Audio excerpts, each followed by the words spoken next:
Hola a todos, ¿cómo están? Hi everybody. In today's class, we are going to study Spanish pronouns. Los pronombres español.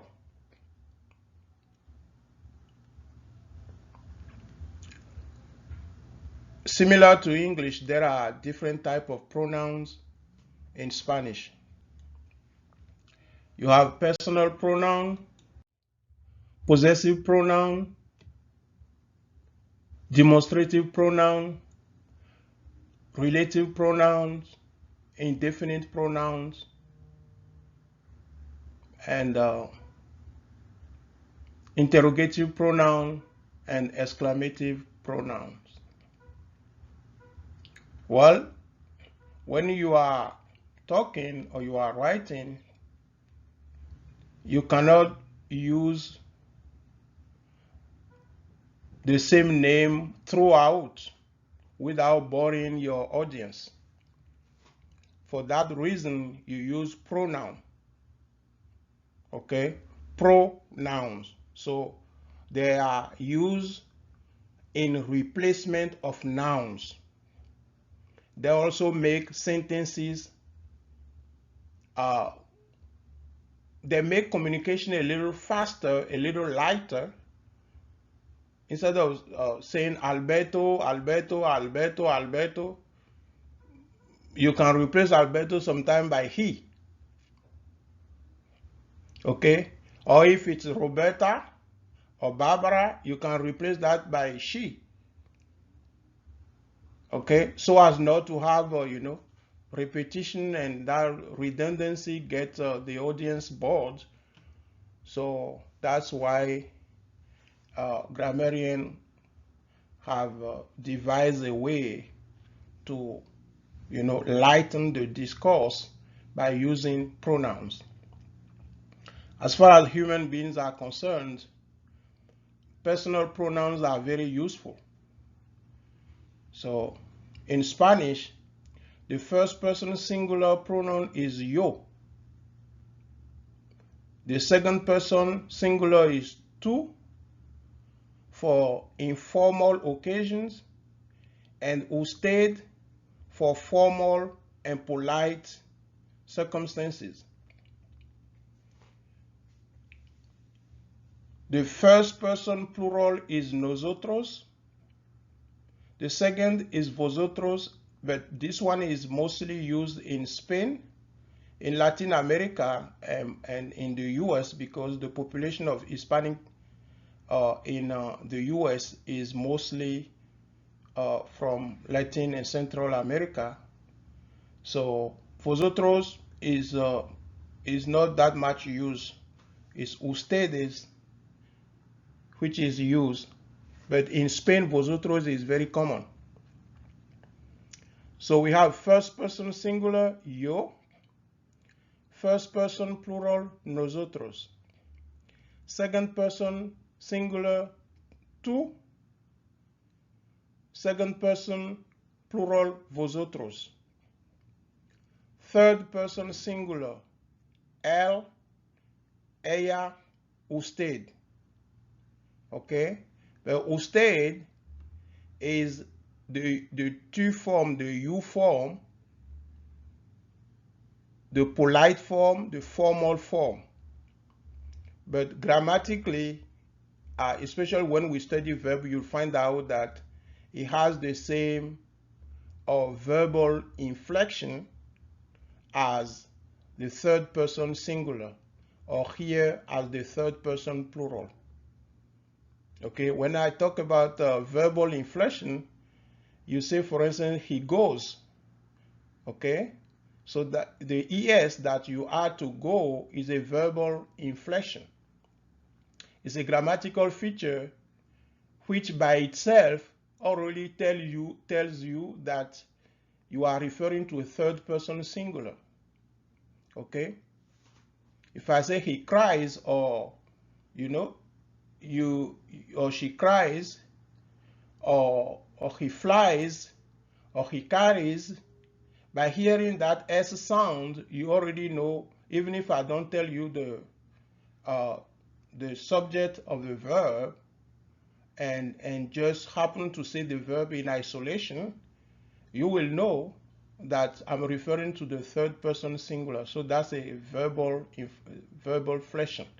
So it's a grammatical feature that usted conform to with L and Ella as if it was a third person singular or a third person plural. So the first person in Spanish is the person talking, okay? La que está hablando, the person who is talking, that's yo or nosotros. If you are part of a group and you are talking, or you are the one making the action, you are the one sending the action, sending the message. The person you are talking to, the third person singular or plural, is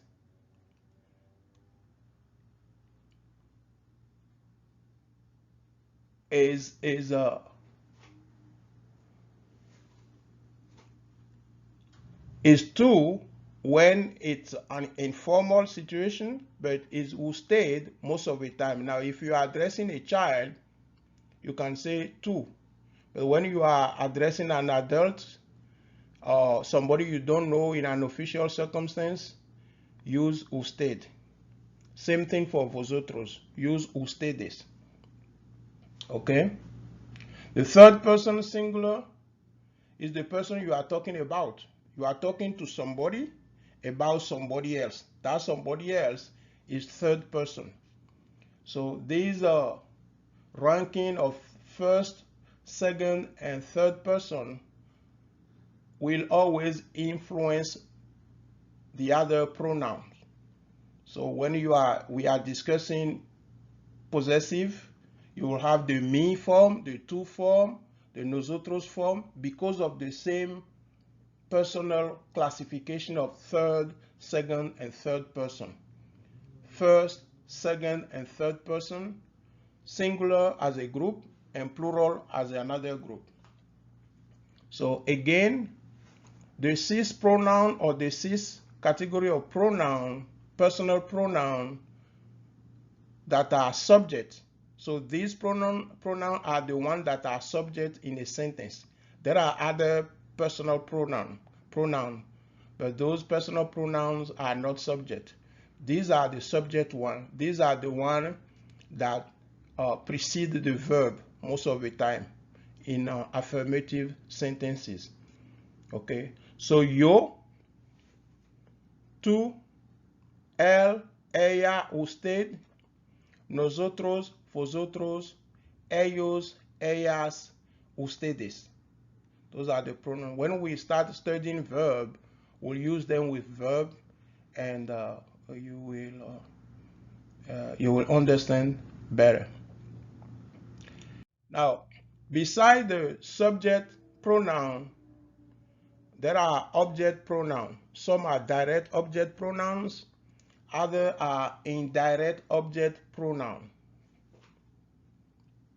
The direct object pronouns, if I say, dame este libro, give me this book, okay, give me.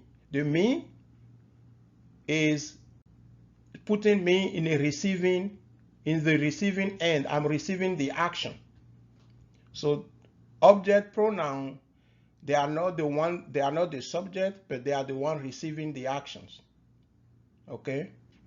And we have me for first person singular, te for second person singular, le, lo, la for third person singular, nos for first person plural, os, which is a little rare, for second person plural, los, las for third person plural.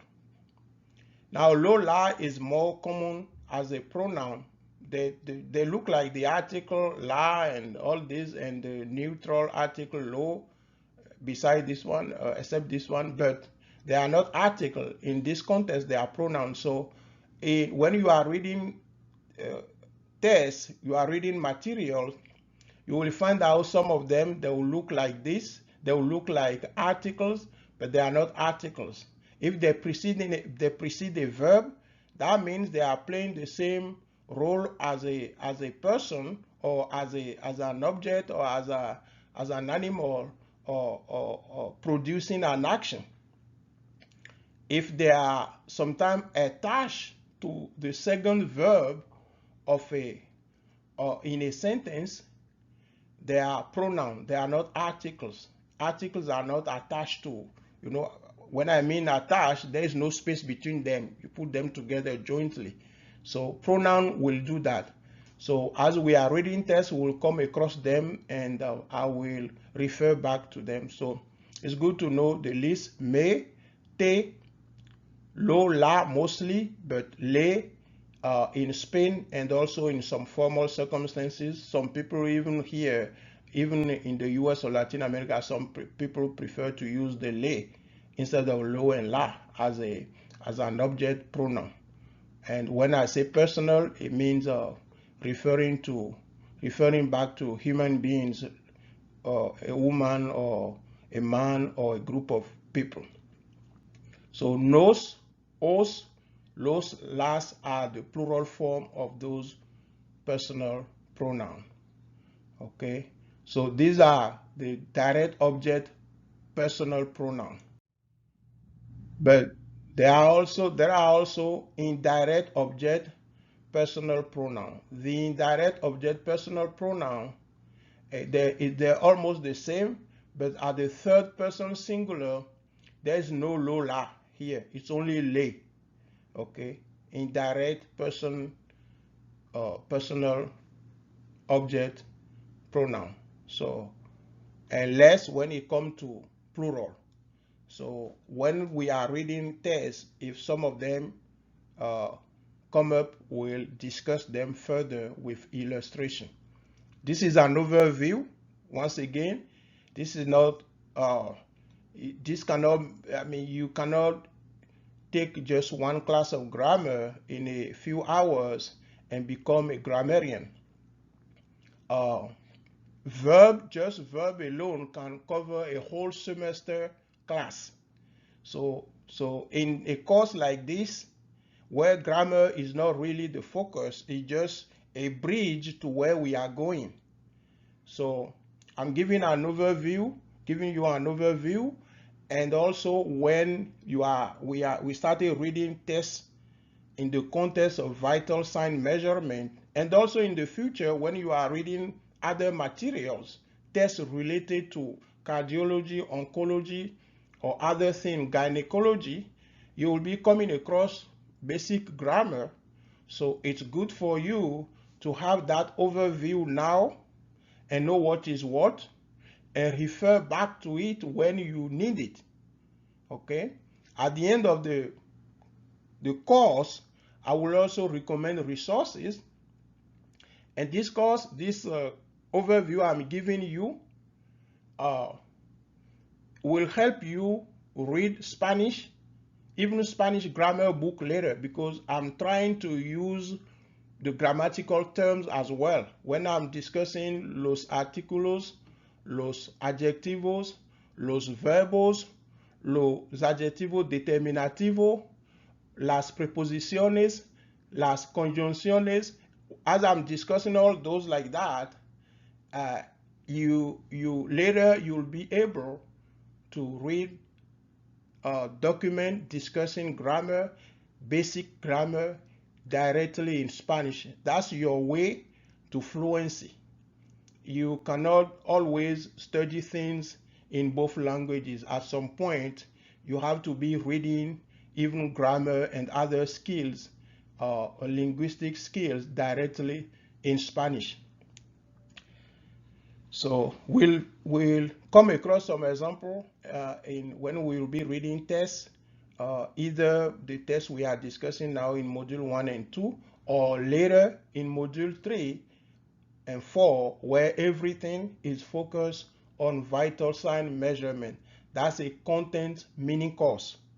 This one, module 1 and module 2, are a grammar meaning course.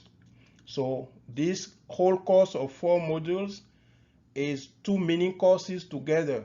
One that deals with grammar to give you the grammatical foundation that you will build on when you are reading content materials, be it the vital sign measurement material, or in the future, whatever area you want to cover yourself. This will give you the background, so as, the basic grammar that you will need to understand the test, you will get it at the end of the second module. It won't be enough. You have to study to build on it, but it will be enough for you to immerse yourself in any content, okay? Especially when it comes to public communication material, public health materials, because those materials are not too dense. They are light, and they are also at 5th to 8th grade level. So if you are reading tests like that in Spanish, that will help you seal your grammatical skill acquisition. You do that a lot first and get soaked into the language. Then you can now look for a grammar book in Spanish and start, doing things like, if really you want to take it to another level, maybe tomorrow you want to go to when I say tomorrow, I'm not saying, but maybe next year or in the future, you may want to go to a conference in Mexico or a conference in Barcelona and listen to the speech or ask questions. If that becomes your ambition, you will still be able to do it. This is a bridge that will carry you to monolingual grammar studies. When I say monolingual, I mean not the bilingual one where I'm speaking English and a little bit of Spanish now. No, you reach a level where you can carry a Spanish book yourself and read it.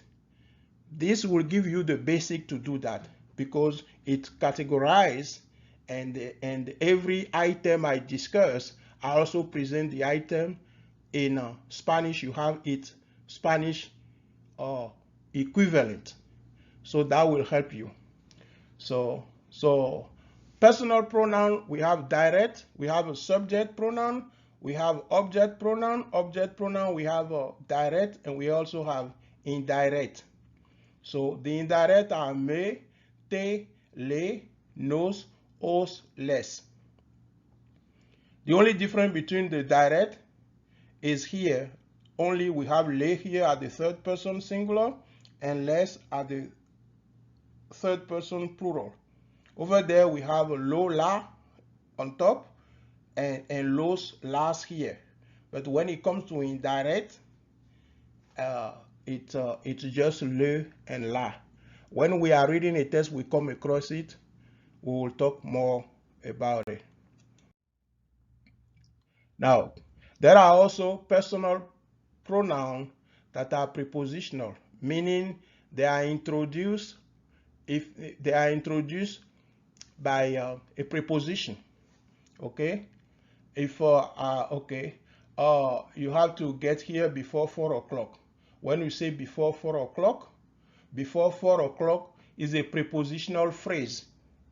Okay, or before the entrance. When you say before the entrance, those three words constitute a prepositional phrase introduced by the preposition before, and then the entrance is a noun phrase in which the is an article and the entrance is a noun. Okay, I'm just using English so you can know what's a prepositional phrase. You can relate to it. So when it is in such a context, you have me. You don't have me, but you have me and you have t as the first person singular and second person singular. You still have él, ella, usted, or sí. Sí here means self. Okay, when you are talking about something, he himself, you will say sí mismo. Okay, you know, ellos, ellas, and ustedes, they are the plural corresponding third person. Okay, and sí also same thing. Nosotros is the third person plural, and vosotros is the second person plural, but less used in the US and Latin America. So when we come across while reading the text, we come across something that is prepositional pronoun. We'll talk more about it, but it's good for you to know.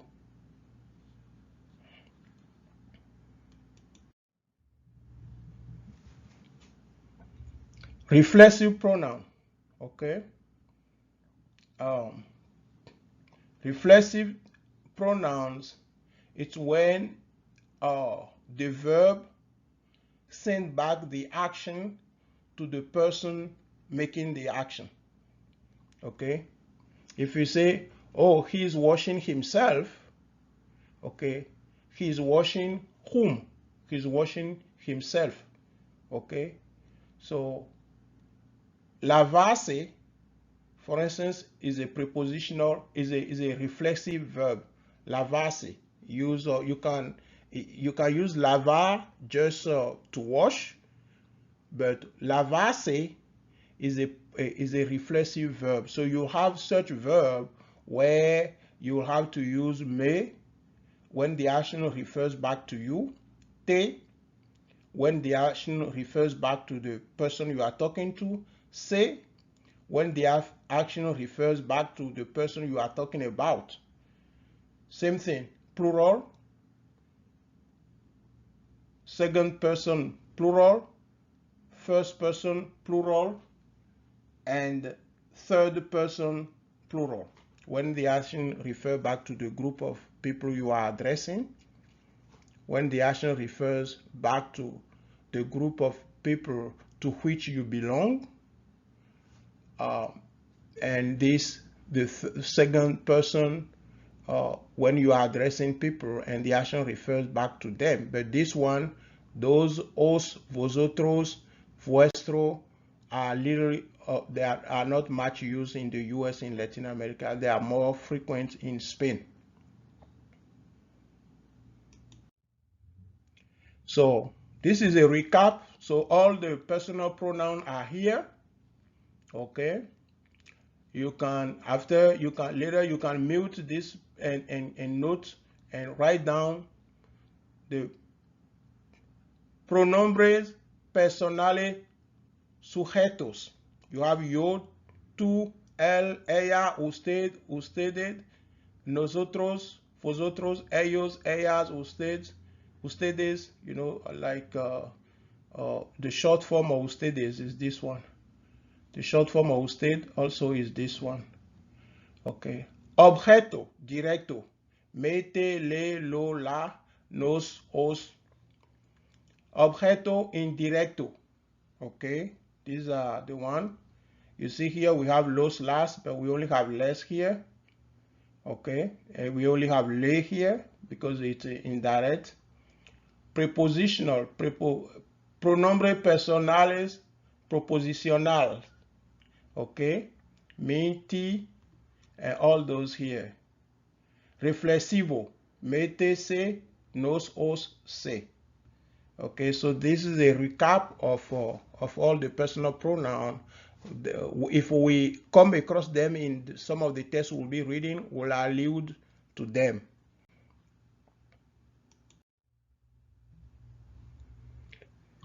Okay. So the personal pronouns are just one set of pronouns in the study of pronoun.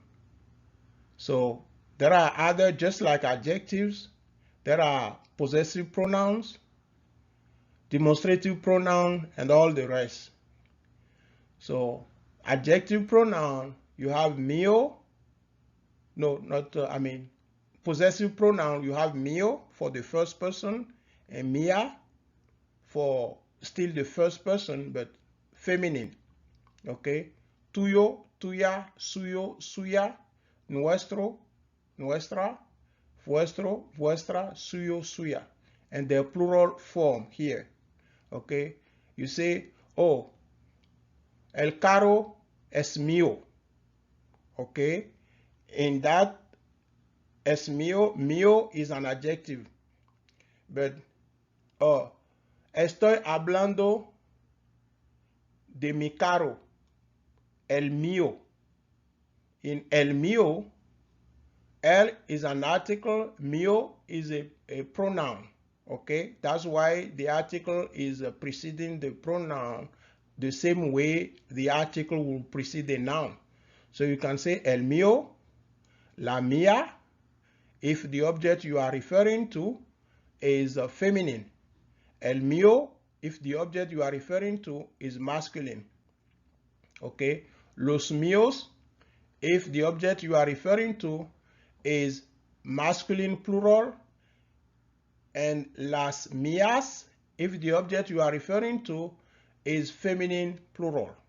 Okay, so you can write these down and review them. When you come across them, by writing them down, by reviewing them, when you come across them, you will know what they are in the sentence. And again, the advantage of those of writing things down is that when you encounter them, you will know them, and knowing them in a test will minimize how challenging the test can be. If all the grammatical patterns we'll study in here in this first module, if you review them and know them at your fingertips, when you are reading a test, you will recognize most of them. If you take them out of a paragraph, it will remain only a little thing that you may not know. So that's the advantage, because a lot of them will be repeating themselves, and many of them are invariable. Okay? Preposition, adverb, conjunction, and the interjection, they are invariable part of speech. They don't change. There's no grammatical fleshing. There's no, it's plural, I have to add S, or it's masculine, it has to have O, it's feminine, there should be an R at the end. There's nothing like that for the parts that are invariable. So you take a paragraph and you see all the parts that are invariable, they will be the same that you have studied in class, or maybe through additional resources. So you remove the invariable part of speech from the text that you are reading. You only have to do with the variable part of speech. And the variable part of speech, there are 9 articles or 8 articles mostly, plus 3 that are used in special circumstances. All those el, la, los, las, you remove them. You already know them, so they are not unknown to you. Okay? So it will only remain maybe the nouns and the verbs mostly, and plus some adjectives. And here is the next tip. If I have not talked about it, I'll talk about it later, especially in module 3, when we'll be mostly focusing on vital sign measurement. Cognate, there is something called cognate. Cognate, when a word is a cognate to the other word, it means the meaning is almost the same, is either the same or almost the same, and there is only a slight difference in the writing. In the medical field, there are so many cognates.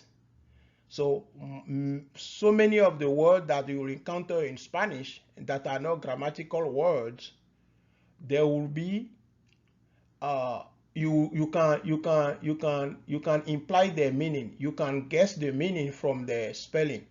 Okay, and the spelling may be a little different, but you can still guess the meaning. Okay, those are called cognate, and they are very helpful when you are building vocabulary. So we'll talk more about it when we are reading tests, we are reading content-based tests, and building vocabulary lists in module 3. Okay, so all I'm saying is this is not a futile exercise. This is not, we're not doing a lot of grammar drills and all those too many exercises here because it's already long.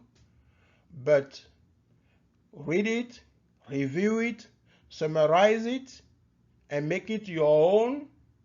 And when you are reading tests, you will encounter them and you will recognize them, and knowing them will make it easier for you to comprehend Spanish materials. And if you keep reading and you keep improving your reading and your vocabulary skills, it will help your listening comprehension.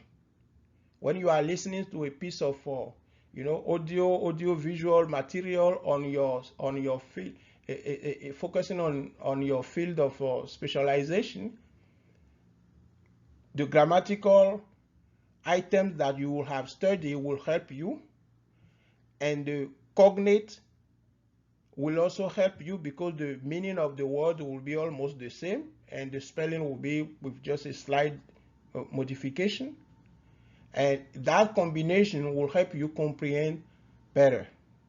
So write things down.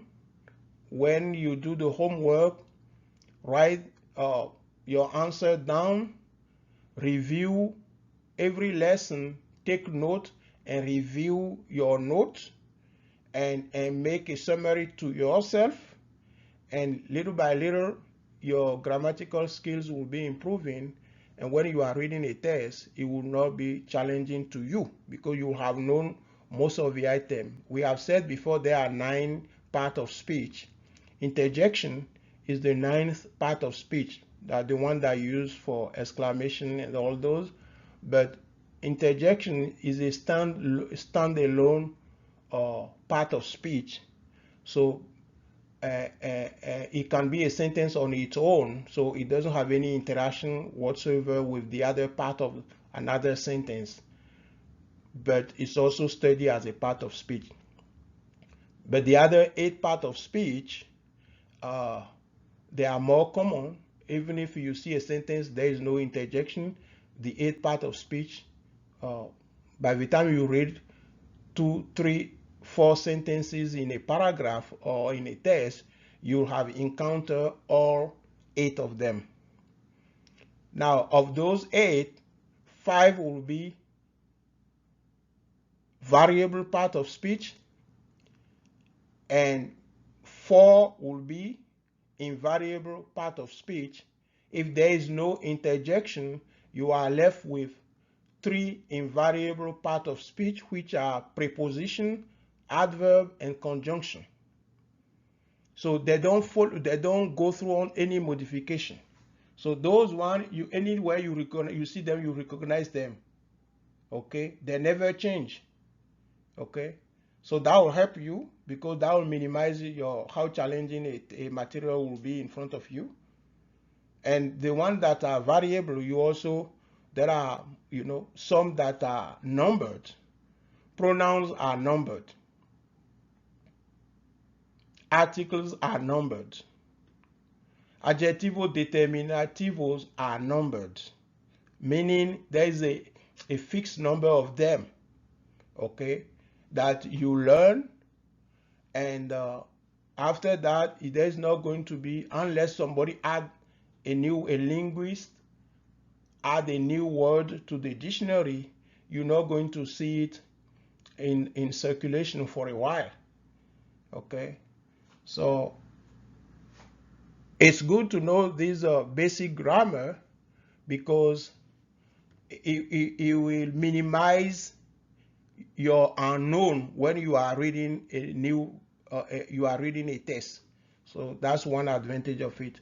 So if you really want to progress, to improve your Spanish, then take note, summarize to yourself, read back to yourself, and as we are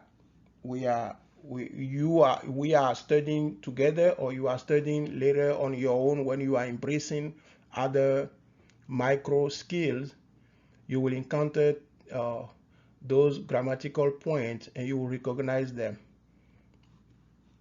Yeah, so so those are the possessive pronouns. Let's see demonstrative pronouns. For the demonstrative pronouns, it's the same demonstrative adjectives that we have studied earlier, but the E for most of them become an E with an accent. Okay, that's how you can differentiate the pronoun from the adjective. And in some newer grammar books, Spanish grammar books, they don't necessarily insist on the accent, because the context will guide you. Okay, if you see the same word and it is in a position of subject, which means preceding a verb, and the verb follows it immediately, chances are that in that context it is a pronoun.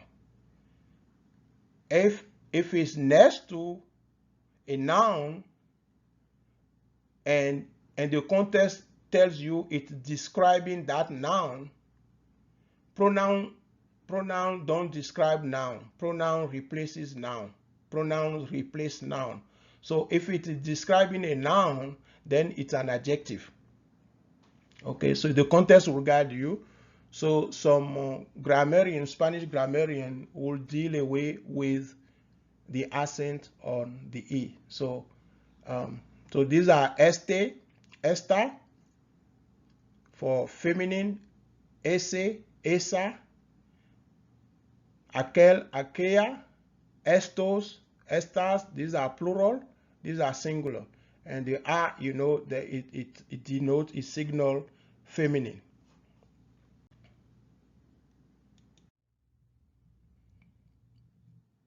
Relative pronoun.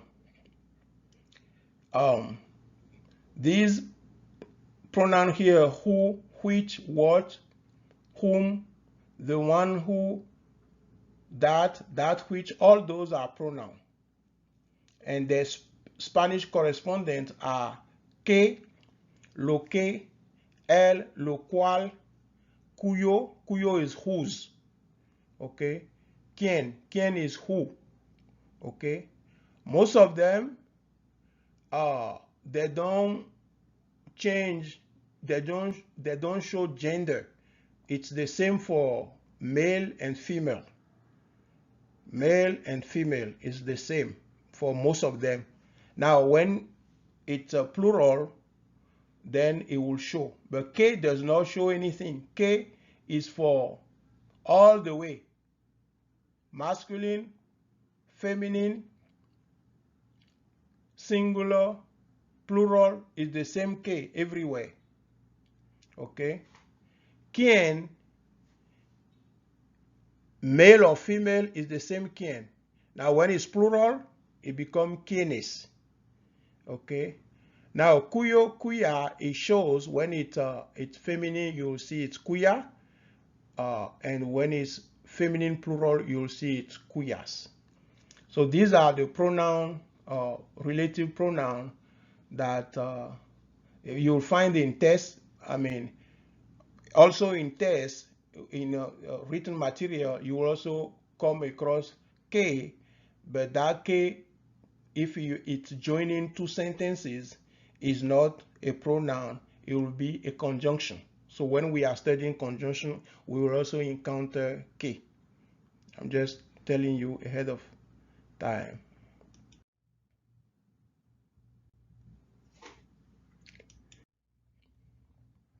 Okay, we have pronombres indefinido. Okay, we have studied adjetivos indefinido before, with the exception of a few items like nadie or nada. It's all is the same that we've studied as adjectives. But the difference is, in a test, you will see these in a context of noun, or in a context where they are followed by a verb. And in that context, they are pronoun. They are not adjective. If I say mucho tiempo, it's not a pronoun. It's an adjective. Why? Because it's describing the noun tiempo. Okay? Poco tiempo. Okay? Toda la noche. Okay?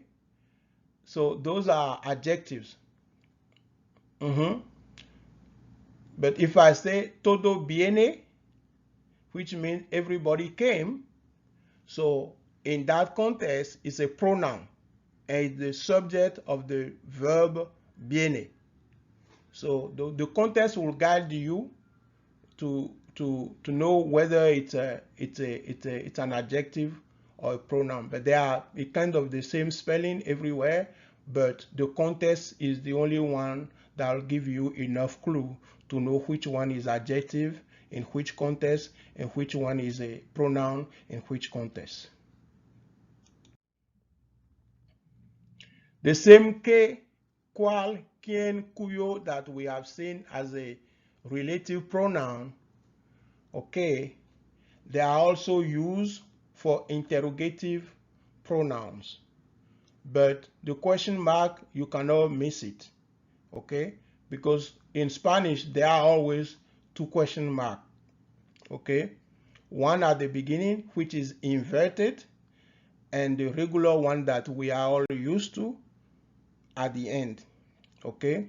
There's one at the opening and the one at the closing, okay? So it's the same pronoun, but in a sentence, in an interrogative sentence, if I say ¿qué hora es? ¿Qué hora es? It's an interrogative sentence. In ¿qué hora es? ¿Qué is describing hora. Okay?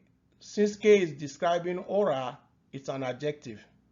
But other contexts where I say ¿qué pasó? ¿Qué pasó? Paso is a verb. What happens? Okay, so que here is the subject of the verb. Can an adjective be a subject of the verb? No. It's only a pronoun or a noun which can be a subject to a verb. So in that context, que is a pronoun.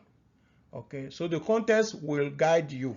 But these are the interrogative pronouns, and the question marks are noticeable. You cannot miss them. Okay. One inverted to open the clause or sentence, and another to close it. Same thing with exclamative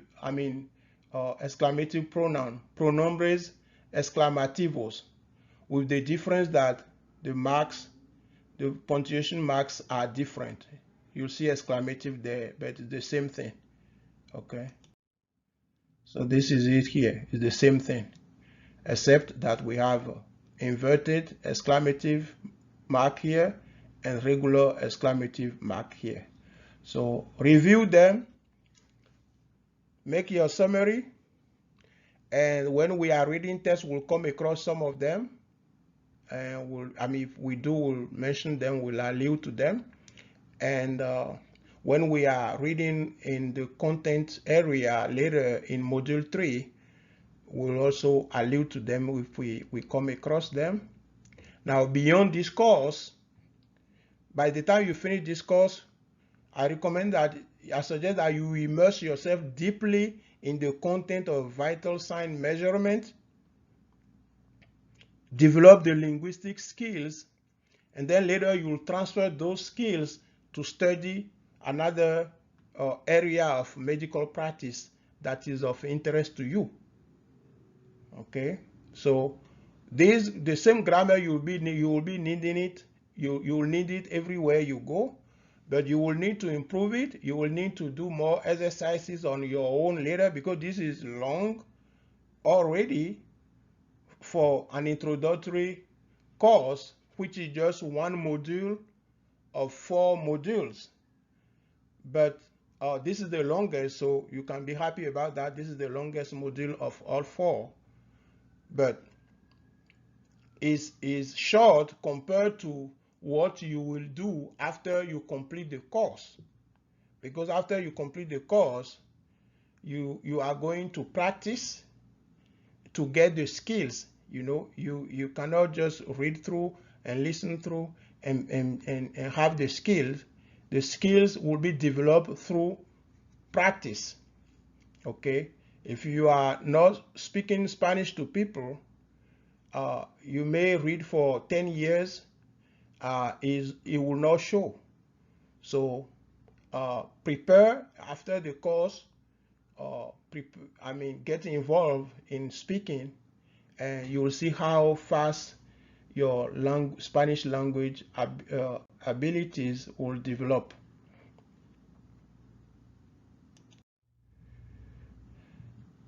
Okay, we'll as usual, we'll look at this and see if we will come across any pronouns, and you will do the same later as homework.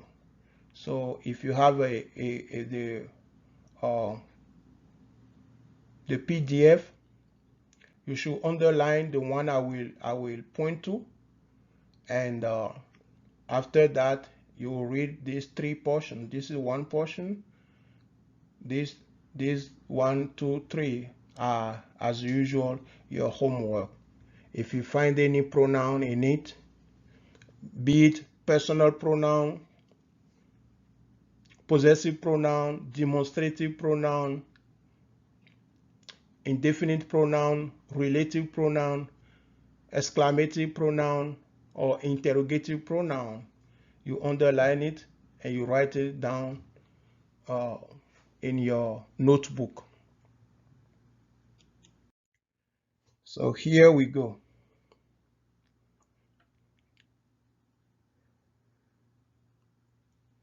Okay, what do we see here?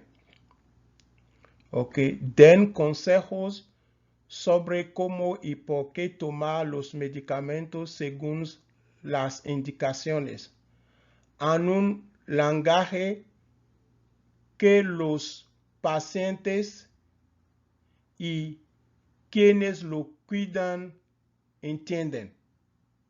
Okay? So, what do we have here? En un lenguaje que. Okay? Que is a pronoun here, and it's here for the noun lenguaje. Okay? Paciente y quienes los cuidan entienden. Okay? Quienes is a pronoun. Okay? What does quienes stand for? Quienes stand for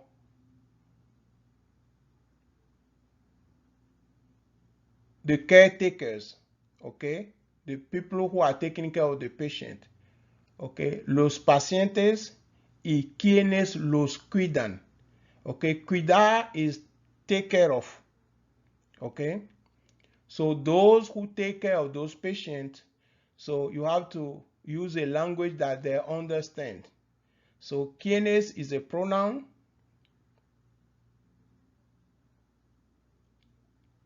Y los also is a pronoun. Los is in replacement of pacientes. Okay? Quienes is in replacement of those who take care of the patient. So we have two pronouns here, quienes y los. Okay, let's see if we'll see another pronoun.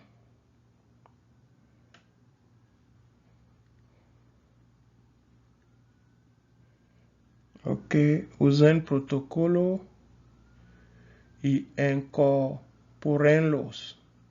Ok, incorporenlos.